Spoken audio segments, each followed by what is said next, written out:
Where seeking softens, a Buddha reflection. Sometimes I notice something strange in myself. Even when I'm learning, reflecting, or exploring meaningful ideas, a quiet restlessness sits underneath it all. The mind keeps asking for the next insight, the next understanding, the next answer. For a long time I thought this was simply curiosity, but slowly I began to see another layer. A subtle fear of stopping, as if pausing might mean missing something important. The Buddha once invited a different kind of seeing. Not more searching, but noticing what happens when the search itself begins to soften. So today I want to explore a gentle question with you.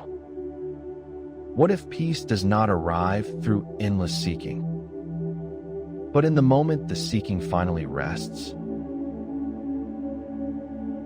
The quiet tension of seeking. Sometimes you notice it only when the day grows quiet. You finish a book, close a video, end a conversation, and for a brief moment nothing demands your attention. Yet instead of rest, a small unease appears. A feeling that you should already be moving toward the next insight, the next question, the next understanding. You might recognize this rhythm in yourself. A sincere interest in life that rarely pauses. Curiosity that keeps turning the wheel of thought. From the outside, it looks thoughtful and intelligent. Yet inside the body, there is often a subtle pressure, a quiet restlessness. Long ago, the Buddha observed this same movement in the human mind. He saw how seeking can sometimes hide a deeper unease. Not the joyful curiosity of discovery, but a nervous energy that fears stillness. As if stopping might cause something important to be missed. When you look gently at this pattern, you begin to see the tension within it. Seeking promises clarity, yet it rarely allows you to stay with what has already been seen. Each insight becomes a doorway to another question. Each answer becomes another beginning. The Buddha did not condemn curiosity. He simply invited a different kind of attention. One that asks quietly, not what is the next thing to know, but what is already here when the search pauses. Sometimes the deepest understanding begins exactly there. Equals when curiosity becomes momentum. At first, the movement feels inspiring. Questions open doors. Ideas expand the horizon of your thinking. Learning feels alive, like wind filling the sails of a boat moving across open water. But momentum has its own gravity. The boat rarely stops. Even when the sea becomes calm, the habit of movement continues. The mind scans the horizon for the next destination. The Buddha once watched travelers walking long roads across northern India. Many hurried forward even when the path ahead was unclear. They believed the next village must contain what they were seeking. Yet often they passed places where they could have rested. In the same way, the mind sometimes moves through life without pausing long enough to absorb what it has already encountered. Reflection becomes continuous. Growth becomes constant effort. Insight becomes another form of activity. This momentum is subtle. It disguises itself as dedication. The world often rewards it. People admire the one who is always learning, always improving, always searching. Yet the nervous system does not always experience it as freedom. Beneath the movement, there may be a quiet tension, a sense that stopping would somehow mean falling behind. The Buddha noticed that true understanding behaves differently. It arrives naturally, and it also completes itself naturally. Like a breath that enters the body and then leaves without effort. Equals the fear beneath the questions. A mind that constantly grasps for understanding does not see the peace already present. When the Buddha spoke of grasping, he was not only referring to possessions or desires. He was also pointing toward the subtle ways the mind clings to activity itself. Sometimes questioning becomes a way to avoid a deeper feeling. If the mind keeps moving, it never has to face the quiet spaces underneath. Those spaces can feel uncertain, even frightening. You may notice how quickly a moment of clarity becomes another project. A realization appears, and almost immediately the mind asks what comes next. The pause is brief. The search continues.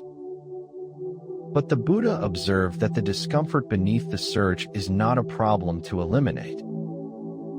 It is a doorway to understanding. When the search slows down, the mind begins to encounter something it has been circling for a long time. A feeling of not knowing who you are without the movement. This feeling is delicate. It may appear as emptiness or as a quiet uncertainty about identity. If you have always been someone who seeks, stopping can feel like disappearing. Yet the Buddha gently revealed another possibility. Identity built on constant searching is fragile. Identity rooted in simple awareness does not require motion at all. You remain here, breathing, aware, present, even without the next answer. Equals the restless seeker. In many ways, the restless seeker is admired. Society celebrates the one who is always improving, always learning, always refining their understanding of life. And in truth, the impulse to grow is natural. The Buddha himself encouraged inquiry. He asked people not to accept teachings blindly, but to observe their own experience carefully. But he also warned about a subtle trap. The mind can become attached to the identity of a seeker. The role itself becomes important. If the search ends, who remains? You may recognize this feeling during quiet moments. When there is no new idea to explore, the mind becomes uneasy. It begins scanning for stimulation, for questions, for something to examine. The Buddha compared this to a person stirring water in a bowl. As long as the water is constantly disturbed, its surface never becomes clear. The reflection cannot settle. In the same way, understanding deepens only when the mind occasionally stops stirring itself. Not permanently, but long enough for the movement to settle. Rest is not the enemy of growth. It is the ground where growth becomes visible. When the mind refuses to pause. There is a curious paradox in the modern world. Information has never been easier to access, yet many people feel more mentally exhausted than ever. Books, podcasts, teachings, reflections, each offers a new insight. Each promises clarity, yet the mind often consumes them faster than the body can absorb. The Buddha observed something similar in the patterns of human craving. The mind believes that satisfaction lies in the next experience. But when that experience arrives, the relief fades quickly. Another desire replaces it. The same rhythm can appear in personal growth. One idea leads to another. One understanding opens another gap. The mind keeps feeding itself with questions, and the body remains quietly tense. This is not because learning is harmful. It is because learning without rest never integrates. Insights accumulate like seeds scattered across hard soil. Without time, none of them take root. The Buddha called attention to the middle way, not rejection of learning and not obsession with it. a rhythm where inquiry arises naturally and then returns to stillness. Like waves moving across the surface of a quiet sea. Insight and Awareness Quiz. After you have listened, open the Quiz tab. The questions reveal how you interpreted what you heard and invite you to notice the hidden logic in your reactions. Then, share your score in the comments.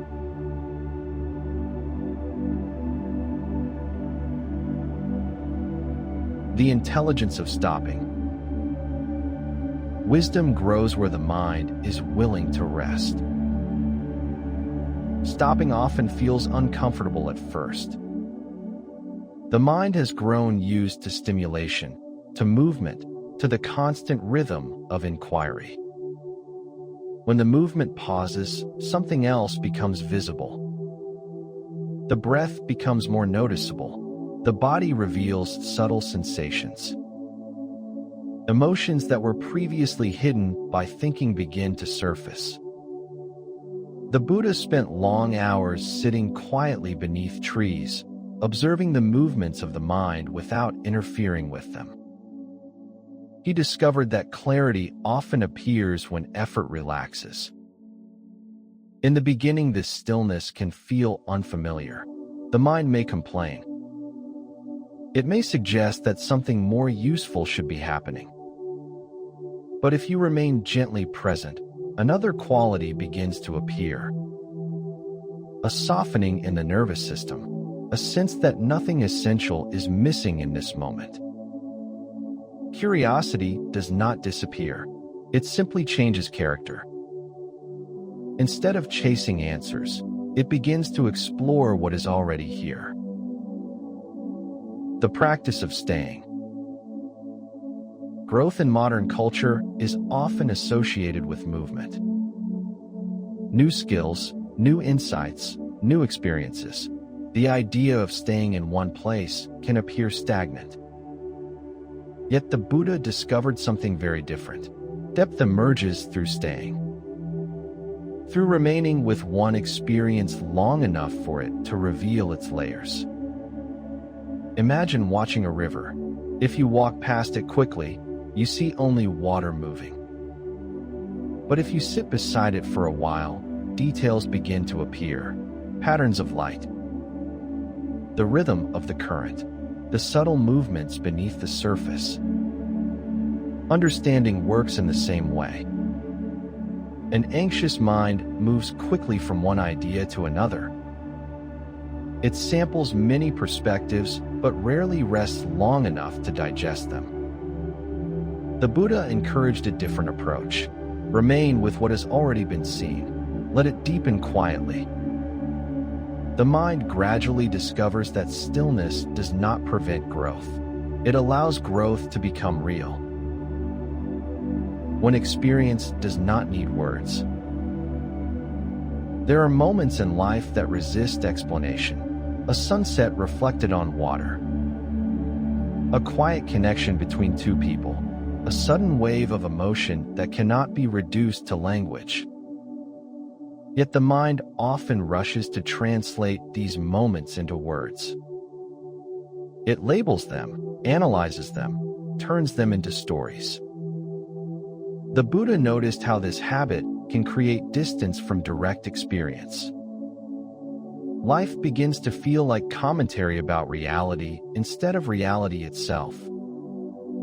When the mind pauses its explanations, something subtle changes. Colors appear more vivid. Sounds become clearer. Sensations in the body feel more alive. Presence deepens because nothing stands between awareness and what is happening. Words remain useful, of course. They help us communicate and share understanding. But they are tools, not the experience itself. Sometimes the most honest response to a moment is simply silence. Allowing reality to remain unfinished. The wise do not rush to define the moment. They allow it to reveal itself. Many people feel uneasy when experience remains undefined. Not knowing exactly what something means can feel uncomfortable. The mind prefers closure. Labels create the illusion of certainty. When a feeling is named, it appears contained. But the Buddha observed that reality is rarely so simple. Emotions blend together. Situations evolve. Life unfolds in ways that cannot always be summarized immediately. When you allow experience to remain unfinished, something remarkable happens. The pressure to understand relaxes. You no longer need to explain everything to yourself. Instead, you remain close to the raw movement of life. Sensations, emotions, perceptions unfolding in their own rhythm. This openness creates space, and within that space, many tensions quietly dissolve on their own. Listening without interpreting. This shift also transforms how you listen to others. Instead of immediately analyzing their words, you begin to notice tone, pauses, and the energy behind what is being said. The Buddha often listened in this way. Stories describe him sitting quietly while people spoke at length. He allowed their experience to unfold before offering any response. This kind of listening creates a different quality of connection. The conversation becomes less about interpretation and more about presence. You notice how quickly the mind usually tries to categorize.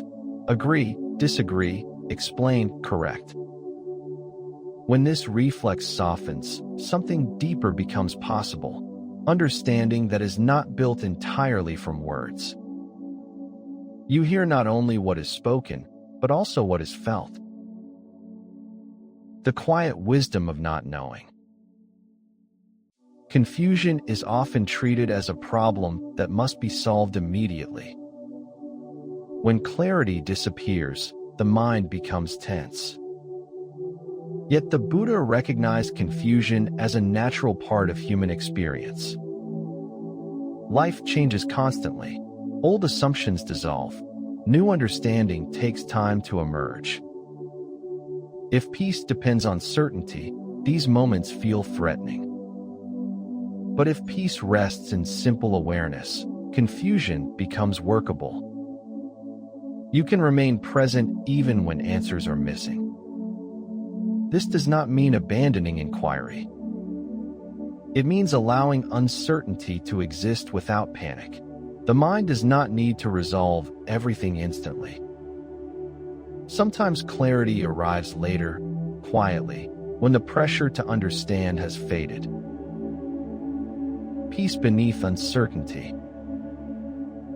Peace is not the absence of questions. It is the freedom to live without demanding answers. Most people believe peace will appear once life becomes clear. Once decisions are settled, once emotions calm down. But the Buddha discovered something surprising. Peace can exist even while confusion remains. It is not a feeling of constant comfort. It is a relationship with experience that does not collapse when conditions change. You may feel uncertainty, grief, or doubt, yet something deeper remains steady. A simple awareness that continues breathing, observing, and responding. This steadiness does not depend on understanding everything. It grows from the willingness to stay present with what is unfolding. The moment no longer needs to justify itself. Living without chasing. As seeking softens, a different rhythm begins to appear in daily life. Questions still arise, but they do not demand immediate pursuit. Curiosity becomes slower, more grounded. It explores what is here instead of racing toward what might be elsewhere. The Buddha described this as walking the middle way. Not rejecting life's questions, but not being driven by them either. You begin to notice small moments that once passed unnoticed. The quiet rhythm of breathing, the warmth of sunlight, the simple satisfaction of presence. These moments do not feel dramatic. They do not create stories. Yet they nourish the mind in a deeper way than constant stimulation ever could. The search relaxes because life is already happening. The freedom of participation. When seeking loses its urgency, identity begins to loosen as well. You are no longer defined primarily as a thinker, a seeker, or someone trying to solve life. Instead, you become a participant in the unfolding of experience. The Buddha often described awakening in simple terms: seeing clearly, acting wisely, remaining present with the changing nature of things. Participation feels different from pursuit. Pursuit runs ahead of life. Participation moves with it. You respond to what appears rather than chasing what might appear next. And gradually, the nervous system learns something important. Nothing essential was ever missing. Where the search softens. When the mind stops chasing, it discovers the quiet completeness of the present. At the end of the Buddha's own search, he did not find a final answer waiting somewhere far away. Instead, he discovered the simplicity of awareness itself. Breathing, seeing, hearing, living. When the restless movement of seeking softened, the moment revealed a quiet sufficiency. Not perfection, not endless pleasure, but a natural harmony with life as it unfolds. You may notice glimpses of this yourself. Moments when the mind stops demanding progress, when experience is allowed to remain simple and unfinished. In those moments, something gentle appears, a quiet freedom. A sense that nothing needs to be added to this breath, this step, this ordinary moment. The search was never wrong. It simply carried you here. To a place where life can finally be lived instead of constantly understood. This is Buddha Reflections, where philosophy, insight, and lived experience meet to explore mind, impermanence, and release. The conversation doesn't end here. Visit the quiz tab and share your score in the comments. Thanks for your time. It's been a delight. What should we explore next? Comment, share, and save your insight. Subscribe to Orbital Dharma and keep your thoughts bright.